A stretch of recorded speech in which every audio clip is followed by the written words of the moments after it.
So, you've ever wondered how to become a hacker, but for good?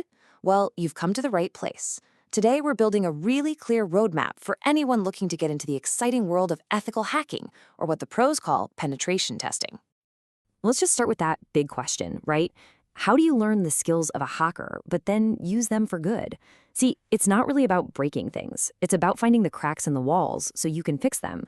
You're basically getting paid to think like an attacker to find all those security flaws before the real bad guys do. And you know what? It turns out this is a great time to be asking. The U.S. Bureau of Labor Statistics projects that jobs for information security analysts are going to grow by a massive 35% by 2031. I mean, to put that in perspective, that's one of the fastest growing professions out there, period. And you bet that huge demand comes with a pretty impressive reward. According to Indeed, the average salary for a penetration tester here in the US is clocking in at over $123,000 a year. So yeah, this isn't just a high demand field, it's a highly valued one. Okay, so let's get into the actual roadmap. To get to that kind of career, you need a super solid starting point. And let me tell you, the first stop probably isn't what you think it is. It's definitely not about jumping straight into the coolest looking hacking software. It's totally understandable. Most beginners want to grab the latest tools and just start hacking right away. But to be truly effective, your journey needs to begin somewhere much more fundamental. So what's that real first step? This piece of advice from a user on Reddit just nails it. It really gets to the heart of the matter. Going to be hard to know what you're doing if you don't know why you're doing it or what's going on behind the scenes. I mean, it's that simple, right? You simply can't break what you don't understand. And that brings us to what I like to call the 3 foundational pillars. First up, networking. You've got to understand how computers talk to each other. That's stuff like TCP/IP and the OSI model. Think of it like learning the grammar of their language. Second pillar, operating systems. You need to be fluent in the 2 main worlds you're going to find yourself in, Linux and Windows. And finally, number 3, basic programming. You don't have to be a full-blown developer, but learning a language like Python or Bash, that lets you build your own tools and automate all the boring stuff. All right, so once you have that foundation locked in, then you can start learning to think like an attacker. And believe me, real attackers follow a structured methodology. It's not random, it's not chaos, it's a process. And that process almost always follows these 5 steps. Seriously, think of it like a spy mission. First, reconnaissance is just gathering intel on your target. Then you scan and enumerate. That's looking for open doors and unlocked windows. Exploitation is when you actually slip inside. Once you're in, you maintain access so you can move around. And finally, you cover your tracks so no one even knows you were there. Let's dig into that first step, reconnaissance, because it actually comes in 2 flavors. You've got passive recon, which is kind of like being a detective, gathering public clues. We call that open source intelligence, or OSINT, without ever alerting your target.